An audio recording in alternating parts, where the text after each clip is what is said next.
Olá pessoal! Nesse vídeo nós vamos conversar sobre a estrutura de dados pilha, que nada mais é do que uma analogia com aquelas pilhas que nós vemos no nosso dia a dia, né? Quer ver? Ó, pilha de prato, pilha de livros, inclusive eu tenho uma pilha de livros aqui para mostrar para vocês daqui a pouco. Então a ideia é que a estrutura de dados represente, eu faço uma analogia a essas pilhas que a gente vê no nosso dia a dia. Por quê? Porque essas pilhas trazem consigo um conceito muito interessante e que é muito útil em diversos contextos. O conceito de que o último elemento a ser colocado na pilha vai ter que ser o primeiro a ser retirado. Olha aqui, ó. Vamos pegar essa pilha de livros aqui como exemplo para vocês. Então aqui estamos com dois livros, né, porque é difícil carregar muito mais do que isso. Temos aqui uma pilha e vocês vão concordar comigo que se eu quiser empilhar um livro nessa pilha, o livro virá aqui, ó, no topo. Concordam comigo, né? Pois bem, por que isso é importante? Toda vez que eu empilho algum elemento nessa pilha, ele vem no topo. O que significa que toda vez que eu for retirar um elemento dessa pilha, eu também tenho que retirar do topo. Ou seja, o último elemento a ser empilhado será o primeiro a ser retirado. Perceberam? Aí vão falar, Túlio, tira esse daqui, ou pode tirar o do fundo. Bom, numa estrutura de dados pilha, a gente não faz isso. Nós sempre colocamos no topo e sempre retiramos do topo, tá certo? Se eu tentar fazer isso aqui também, eu vou gerar um acidente, né? Se eu tirar um desses livros. Então fica bem claro que quando a gente pensar em pilha, eu estou o quê? Empilhando, ou seja, colocando no topo, ou desempilhando, retirando do topo. Essa ideia de sempre remover o último elemento que entrou na nossa estrutura de dados é que caracteriza a estrutura de dados pilha. Eu preparei alguns slides para vocês em 2013, já tem bastante tempo, né? Mas eles são bastante úteis para a gente comentar um pouquinho sobre essa estrutura de dados. Então vamos lá, vamos dar uma olhada nos slides. Aqui ó, a gente começa com um exemplo só para dar uma ideia do que é uma pilha, né? Nós temos aqui 4 elementos e nós vamos empilhar esses 4 elementos. Então tá aí, ó, muito simples, né? Observando essa pilha que eu acabei de criar aqui do lado, vocês vão ver que os elementos foram inseridos nessa ordem, 1, 2, 3 e 4. E claro, se eu quiser retirar algum elemento dessa pilha, o elemento que vai ser retirado será o 4, porque é o elemento que está no topo da pilha. E toda a estrutura de dados se baseia nesse conceito, tá? Esse conceito, né, de o último a entrar, o primeiro a sair, é o que nós chamamos de LIFO, né, que vem do inglês last in, first out. O último a entrar é o primeiro a sair, tá certo? E no final, essa é a principal característica do tipo abstrato de dados pilha, tá bom?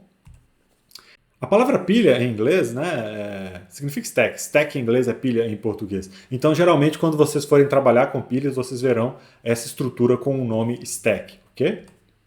E aí, a analogia eu já falei para vocês, né? E quando que eu uso essa estrutura de dados? Ora, tem algumas situações em que o TAD pilha é particularmente útil, né?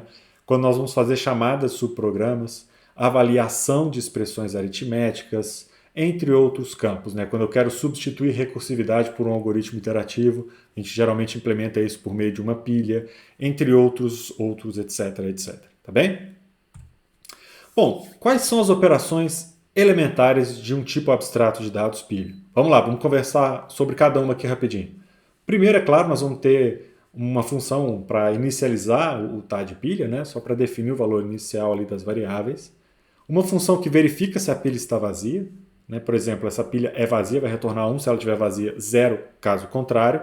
A função push, que é, na nossa prática, empilhar, eu poderia até chamar de pilha em pilha, mas enfim, eu vou colocar push e pop porque são os nomes que vocês vão ver com mais frequência aí quando forem utilizar essa estrutura de dados, né? Então, essa função push vai empilhar um item no topo e a função pop vai desempilhar o item que está no topo da pilha. Por fim, é muito útil a gente ter uma funçãozinha para calcular ou retornar o tamanho da pilha, né?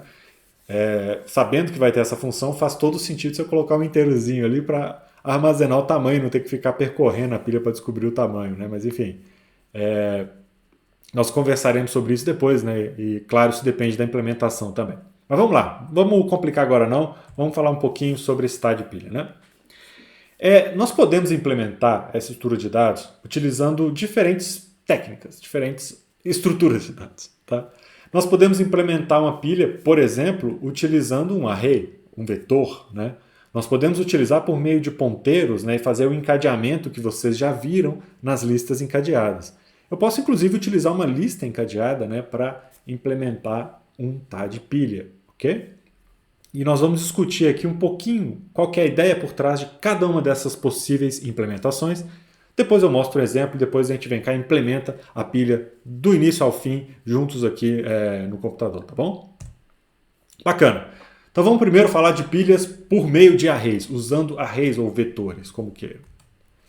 Qual que é a ideia?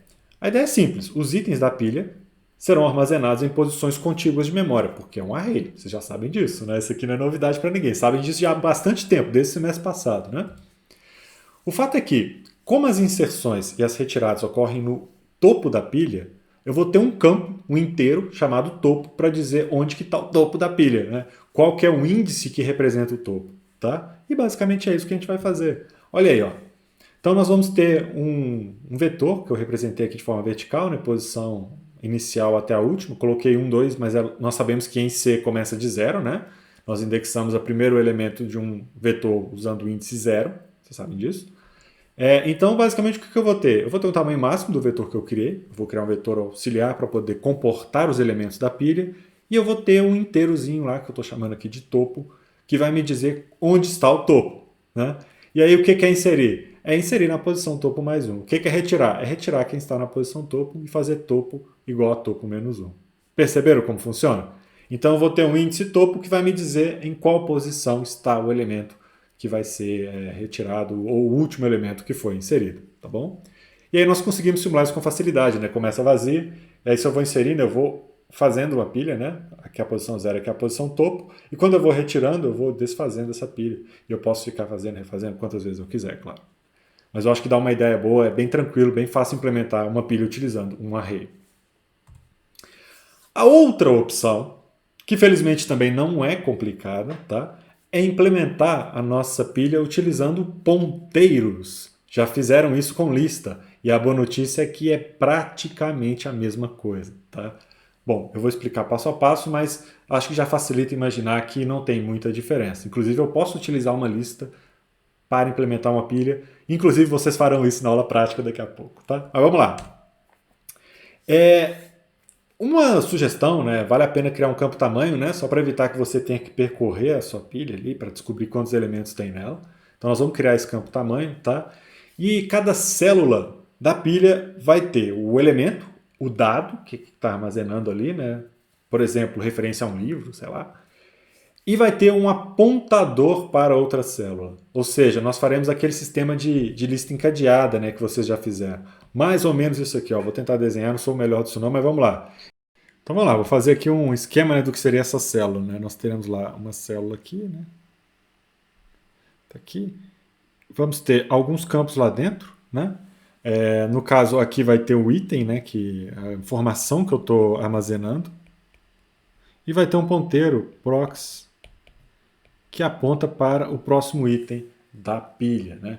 Porque é uma estrutura encadeada, né? Então, basicamente, cada célula vai ter um item e esse apontador para o próximo. Inclusive, se eu quiser uma implementação mais rápida, mais simples, eu posso utilizar uma célula para representar a pilha, tá? Isso é possível. É claro que aí eu não vou ter o campo tamanho, que é muito útil, embora opcional, né, esse campo tamanho aqui de cima. Ele é útil porque evita, né, sair contando quantos elementos tem na pilha. Mas, enfim, é perfeitamente possível implementar dessa forma, tá? Uma forma mais rápida. Então, esse aqui é um exemplo do que seria aí um item, tá bom?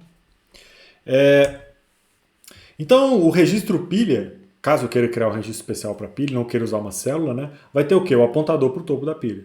Né? Ou seja, o apontador para aquele item que foi inserido por último na pilha. Que vai apontar, por sua vez, para o elemento que foi inserido em penúltimo, que vai apontar para o que foi inserido antepenúltimo, e por aí vai. Né? No final, isso aqui funciona como uma lista encadeada. Tanto é que eu nem vou entrar em tantos detalhes, nós vamos codificar juntos daqui a pouco. Na verdade, daqui a pouco não, vai ser no próximo vídeo. Mas enfim, o funcionamento é muito parecido com o de uma lista, tá bom? E opcionalmente, bom mencionar isso, a gente pode até ter um apontador para o final da pilha, né? Ou seja, para o fundo. Né? Eu posso fazer isso e aí eu vou ter uma lista encadeada, o que eu posso ter também, tá? Como vocês vão ver daqui a pouco. Ok, vamos lá. Como é que eu faço para inserir um elemento numa pilha? Primeira coisa, vamos imaginar que isso aqui, ó, é a estrutura pilha, tá bom? Deixa eu fazer assim que fica mais fácil de enxergar. A estrutura pilha está aqui. Essa estrutura pilha tem lá dentro, ó, um ponteirinho para o topo da pilha, que eu estou chamando de proxy aqui. Note que eu usei uma cor diferente para ficar bem claro que isso aqui se trata da estrutura pilha, tá bom? Pode até ter uma informação lá dentro também, outras coisas, mas eu estou ignorando. Estou prestando atenção no mais importante, que é o quê? O ponteiro para esse próximo elemento, que vai ser o topo da pilha, tá bom? Então nessa pilha, esse cara aqui está no topo. E esse aqui é o próximo. E esse aqui é o terceiro, né? No caso, esse nu aqui é para dizer que isso aqui aponta para nu. Okay? Eu poderia colocar uma seta vazada, alguma coisa assim, mas eu botei essa palavra nu, mas eu tenho uma variável proxy aqui que aponta para nu. Ok? Então aqui nós temos o exemplo em que eu tenho 3 elementos empilhados. Esse aqui é o topo da pilha, esse aqui é o elemento do meio, e esse aqui vai corresponder ao fundo da pilha neste exemplo. Tá bom? Quando eu quero inserir, eu só tenho um local possível de inserir, que é onde? É no topo da pilha, não é verdade? Como é que eu faço para inserir no topo? Eu vou criar a célula, né, que vai ter lá a informação que eu quero inserir. A princípio vai vir com um ponteiro apontando para nu. E eu vou fazer esse ponteiro aqui apontar para onde a estrutura pilha aponta. Ou seja, para onde esse proxy aqui apontar, esse nu aqui também vai apontar. Então equivale a fazer isso daqui, né, gente? Eu vou pegar esse nu e vou apontar para o mesmo lugar que o outro apontava ali, né? Ou seja, é isso daí, né? Opa, dei um passo a mais aqui sem querer, mas vamos lá, não tem problema não. Então esse cara vai apontar para cá, não é verdade? Por sua vez, eu vou atualizar a estrutura pilha, né, que apontava para o topo, que não é mais o topo. Vai apontar para o novo topo, que é quem? Que é esse elemento aqui de cima. Né? Então nós vamos fazer isso daqui e vamos remover essa seta daqui de baixo. O resultado está aí, vocês já podem ver. Né? Claro que aqui nesse resultado faltou foi remover esse elemento de baixo, que eu vou fazer aqui agora com vocês. Vamos lá, vamos remover ele aqui. Ó. E pronto! Assim vai ficar a nossa pilha atualizada. Né? Então o que aconteceu agora? Tem um novo elemento no topo, na verdade, e os outros elementos estão ali empilhados embaixo dele. Né? Basicamente é isso que a gente vai ter que fazer. Essa operaçãozinha de ponteiros que nós vamos implementar juntos no próximo vídeo. Né? Mas é isso que se faz quando se insere um elemento numa pilha que é implementado por meio de uma estrutura encadeada. Não tem nada mais para fazer. Né? Se eu tiver uma variável tamanho, eu vou incrementar essa variável tamanho para dizer que tem mais um elemento, e é isso. Tá bom? Como é que eu faço para retirar um elemento de uma pilha? De novo, eu só posso retirar o elemento que está no topo. Né? Eu sempre estou operando com o topo na pilha. Né? Bom, quem que é o topo? Ó, esse aqui é a estrutura, né, pilha, que aponta para o topo que está aqui. Né? Ou seja, esse cara daqui é o topo da pilha. Então nós vamos ter que remover ele, porque ele é o topo da pilha, é ele que vai sair. Como é que a gente faz para remover? Ora, o processo é muito simples. Né? Eu basicamente vou atualizar o ponteiro proxy aqui, que apontava para ele, para apontar para o de lá. Então isso aqui vai ficar assim. Ó. Por quê? Porque eu estou alterando quem é o topo da pilha. Né? Não será mais aquele elemento. E ao fazer essa conexão daqui, eu posso, enfim, retornar a info, né, e depois remover isso daqui. Ou seja, eu vou ter esse resultado aqui. Né? Eu vou fazer isso e depois eu vou poder vir aqui, ó, e remover esse elemento aqui sem dó nem piedade. Né? Claro que eu vou tomar o cuidado, né, de armazenar a informação, porque a informação é importante para eu poder retornar essa informação, mas depois eu vou simplesmente remover tudo isso daqui. Né? Bom, não ficou perfeito não, mas acho que deu para entender a ideia. Né? Então essa será a nossa nova pilha, né, com um elemento a menos. Tá? Bom, vamos fazer um exemplo, vamos comentar um exemplo de uso da pilha. Engraçado, né? Primeiro nós vamos usar para depois implementar. Ora, não tem problema, porque a gente sabe como ela funciona. A implementação vem no próximo vídeo, tá? Para esse vídeo não ficar longo demais. Mas vamos lá, vamos usar essa pilha. Nós vamos escrever um editor de texto. Olha só que legal. Um editor de texto que tem os seguintes comandos. Cancela caractere, cancela linha e imprime linha. Tá bom? Esse editor de texto, né, vai ter que ler um caractere por vez da entrada e produzir a impressão linha a linha, né? Cada linha contém no máximo 70 caracteres de impressão. E esse editor vai utilizar o tipo abstrato de dados pilha, que a gente definiu anteriormente. Né? Tem lá as funções que nós definimos, né? O vazio, push, pop, etc. Tá? Então vai usar aquele tipo de dados pilha lá. Tá aí os caracteres que nós vamos usar. Né? Então esse jogo da velha ou hashtag vai cancelar o caractere anterior, vai deletar, né? O barra vai cancelar todos os caracteres anteriores na linha. O asterisco vai pular de linha, que vale ao enter, né? E o exclamação vai imprimir os caracteres que pertencem à linha sendo editada.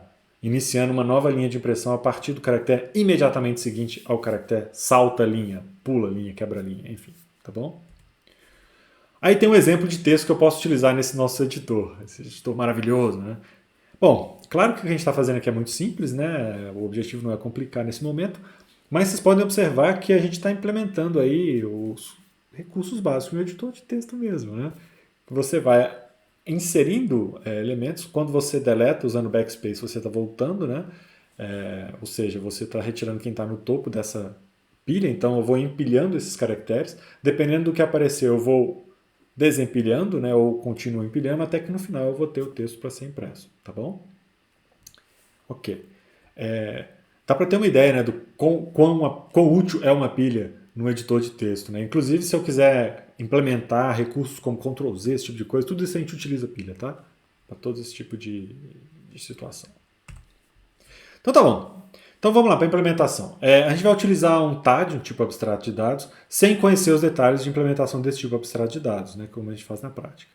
E a implementação do TAD pilha, né, vai utilizar o quê? Um arranjo que pode ser substituído pela implementação que utiliza apontadores sem causar impacto. Ou seja, eu estou usando o TAD pilha e vai funcionar se eu usar array lá dentro, se eu usar ponteiros, enfim.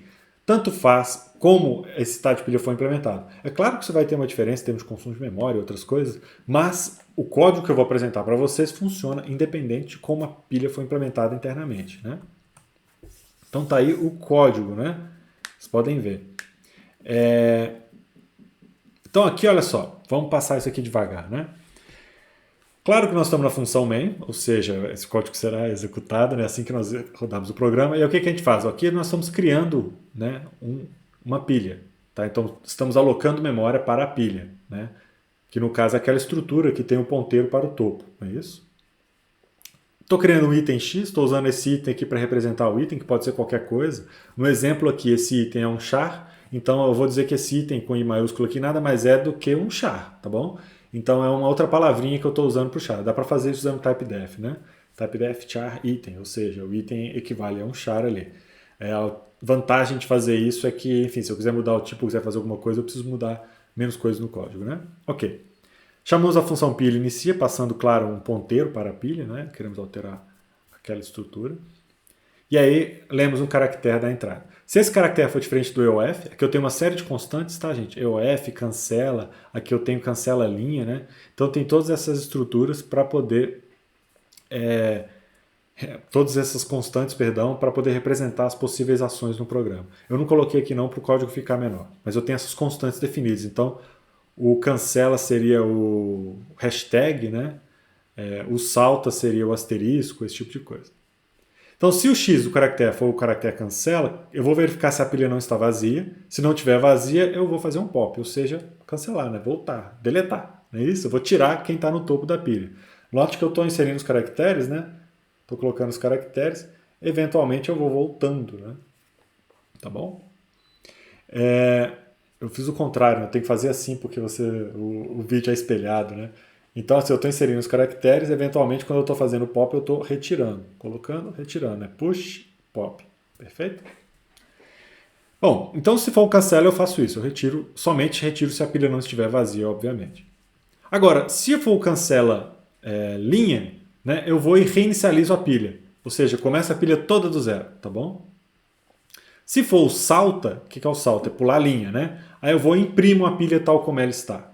É isso? E pronto. Imprimo essa pilha e a função imprime vai limpar a pilha também, tá? Nessa nossa implementação aqui. Depois eu vou verificar. Se o tamanho da pilha for o máximo que cabe na pilha, ou seja, 70 caracteres nesse exemplo, eu vou imprimir a pilha também, porque acabou, não cabe mais caractere. Imprime e começa de novo, né? Por fim, se não for nenhum desses casos, no else eu vou empilhar na pilha o caractere X, tá? E vou pegar um novo caractere e vou ficar repetindo isso aqui até chegar ao EOF, né, que é o caractere que termina o programa, tá bom? No final eu vou verificar, né, depois que apareceu o caractere que termina o programa, né, se a pilha não estiver vazia, eu vou imprimir o que estiver lá dentro e retornar zero. Tá aí, usamos a pilha. Tranquilo, né? Muito fácil.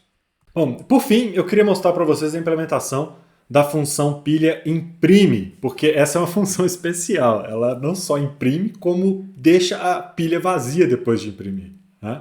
Então tem um impacto considerável aí.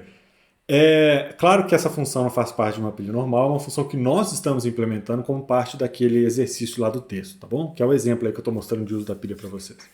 Vamos lá. Pilha imprime recebe o quê? Recebe uma pilha, um ponteiro para uma pilha por parâmetro. E aí vai imprimir essa pilha e deixá-la vazia ao final. Olha só, pensem comigo. Nós empilhamos os caracteres na pilha, né? Eu só tenho acesso a quem está no topo da pilha. Então, se eu sair desempilhando e imprimir o que estou desempilhando, eu vou imprimir o texto todo ao contrário, né? Tem um caractere em cada posição ali da pilha, né? E se eu fizer isso, vai ficar tudo errado, vai ficar invertido. Nós precisamos inverter esse texto para imprimir. Qual que é a ideia? Nós vamos criar uma pilha auxiliar. Então tem a pilha original aqui embaixo, auxiliar aqui, né? Nessa pilha auxiliar, o que nós vamos fazer? Nós vamos empilhar na pilha auxiliar os elementos que nós desempilharmos da pilha. Ou seja, nós vamos utilizar uma pilha para inverter uma pilha. Tá? Parece um pouquinho complicado, mas se a gente fizer um desenho rápido, a gente consegue matar isso aí. Quer ver? Olha só, a ideia basicamente é essa. Eu tenho uma pilha lá que tem, vou colocar aqui embaixo, ó, os elementos 1, 2, vou botar o contrário, que é assim mesmo, né? 1, 2 e 3. Ok? Imagine que esses são caracteres 1, 2 e 3. Se eu sair desempilhando e imprimindo, eu vou imprimir 3, 2, 1, na verdade. Então qual que é o truque? O truque é o quê? Pegar esses elementos e empilhar em uma nova pilha. Então primeiro eu vou empilhar o elemento 3. Tiro aqui, né? Opa. Depois eu vou pegar o 2 e vou empilhar. Depois eu vou pegar o 1 e empilhar. Nessa nova pilha auxiliar que eu criei aqui no canto, né? Eu criei uma nova pilha auxiliar aqui nesse ponto aqui. Vocês vão observar que eu posso desempilhar e vai vir tudo na ordem. Aí sim eu vou desempilhar e imprimir. Então a ideia do programa é essa, tá? Nós vamos ter essa função imprime que vai utilizar uma pilha para inverter a pilha. Tá? Muito tempo gravando dá nisso, né? Vamos lá. Então, como é que funciona esse código? Né? Primeiro eu preciso da pilha auxiliar que está sendo criada aqui. Depois eu vou inicializar a pilha auxiliar para inicializar as variáveis, né? Temos que fazer isso. E depois eu tenho aqui item x. Esse item aqui, como eu já disse para vocês, é um alias para char. Então é um char x, né? Enquanto a pilha não estiver vazia, o que eu vou fazer? Eu vou retirar o elemento do topo, né? Pilha pop, retirei o elemento do topo de pilha. Aqui está o x representando o caractere que estava no topo. E vou fazer um push na pilha auxiliar. É o que eu acabei de demonstrar ali para vocês no desenho, né? Eu vou tirando, né? Tenho 2, 3, eu tiro 3 e empilho. Tiro 2 e empilho. Tiro 1 e empilho. Então, ou seja, eu vou inverter o conteúdo da pilha dessa forma. Uma vez que eu terminei esse laço aqui, significa que eu tirei tudo que estava na pilha. Notem que pilha vai ficar vazia. Tá? Eu vou deixar vazio mesmo, porque essa função é para fazer isso. Depois eu vou agora imprimir todos os elementos que estão em pilha aux, ou seja, enquanto pilha aux não for vazia, né, o que eu vou fazer? Eu vou desempilhar e vou imprimir na saída. Desempilho e imprimo na saída. No final eu imprimo um /n. Pronto! Desempilhamos e imprimimos tudo o que tinha na pilha. Bacana, né? Só para vocês terem um exemplo desse conceito de sempre colocar no topo e sempre retirar do topo, tá? Que é o principal conteúdo aí de pilha. Ok? Queria deixar um exercício para vocês fazerem na aula prática, né? Então seja o tá de lista que implementa essas funções aí de baixo, né? Lista inicia, lista é vazia, lista insere P, lista retira P, onde P é a posição, né? E lista tamanho, tá? Suponho que você sabe que essa lista, né, é uma lista encadeada. Aí eu gostaria de pedir para vocês implementarem o tá de pilha utilizando o tá de lista descrito acima. Então você vai implementar o tá de pilha usando essas funções aqui do tá de lista. Tá? Um exercício bacana para vocês relacionarem as coisas aí e pegarem um jeito. De qualquer forma, no próximo vídeo nós vamos implementar aí o tá de pilha passo a passo, discutindo, desenhando cada um dos códigos que a gente for gerando, tá bom? Valeu, pessoal, um abraço para vocês, ó. Até o próximo vídeo. Tchau!